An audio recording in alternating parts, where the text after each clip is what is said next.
சரியா? இனிமே உங்க வாழ்க்கையை நீங்க பார்க்க போறீங்க. இது பயங்கரமான உலகம், வெறும் போராட்டம் உள்ள உலகம். ஒவ்வொருவருக்கும் உங்க வாழ்க்கையில ஒவ்வொரு பிரச்சனைகள் இருக்கும், சோதனைகள் இருக்கும், சிரமங்கள் இருக்கும், வாழ்க்கையை பற்றிய பயம் இருக்கும், எதிர்காலத்தை பற்றிய எண்ணம் இருக்கும். அல்லா தக்கனத்தும் ரஹ்மத்துல்லாஹ். அல்லாஹ்வுடைய அருளில் ஒருபோதும் நம்பிக்கை இழந்துடாதீங்க. அல்லாஹ் ரப்புல் ஆலமீன் உங்களுடைய எல்லா சிரமங்களுக்கும் ஒரு வழியை வைத்திருப்பான்.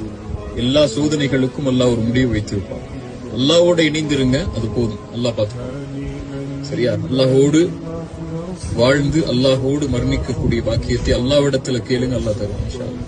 இந்த வாழ்க்கை பெரிய போராட்ட களமா இருந்தாலும் இதுல வரக்கூடிய சோதனைகளை சந்திக்கிறதும் பிரச்சனைகளை சந்திக்கிறதும் பெரிய விஷயம் அல்ல. லா தஹ்சன் இன்னல்லாஹ மஅனா, அவ்வளவுதான். அதான் மந்திரம். கவலைப்படாதீர்கள், அல்லாஹ்வோடு நீங்கள் இருந்தால் அல்லாஹ் உங்களோடு இருப்பான். அல்லாஹ் அந்த சோதனைக்கு பிறகு பெரிய வெற்றியை வைத்திருப்பான். இன்ன மஅல் உஸ்ரி யுஸ்ரா, இன்ன மஅல் உஸ்ரி யுஸ்ரா, இன்ன மஅல் உஸ்ரி யுஸ்ரா. சரியா? வாழ்க்கை அழகான முறையில வாழ்ந்து வாழ்க்கைக்கு இந்த வாழ்க்கைக்கு ஒரு முஃமினா இந்த உலகத்துக்கும் உங்கள் சார்ந்த சமூகத்துக்கும் என்ன செய்ய முடியுமோ அதை செய்து மரணிக்கக்கூடிய பாக்கியத்தை அல்லாஹ் எனக்கும் உங்களுக்கும் தரும். ஜஸாக்குமுல்லாஹ் கைரன், யுஹிப்புக்கும் ஃபில்லாஹ். உங்கள் எல்லோர்களையும் அல்லாஹ்விற்காக விருப்பு வெறுப்புகள் இல்லாமல் நேசிக்கிறேன்.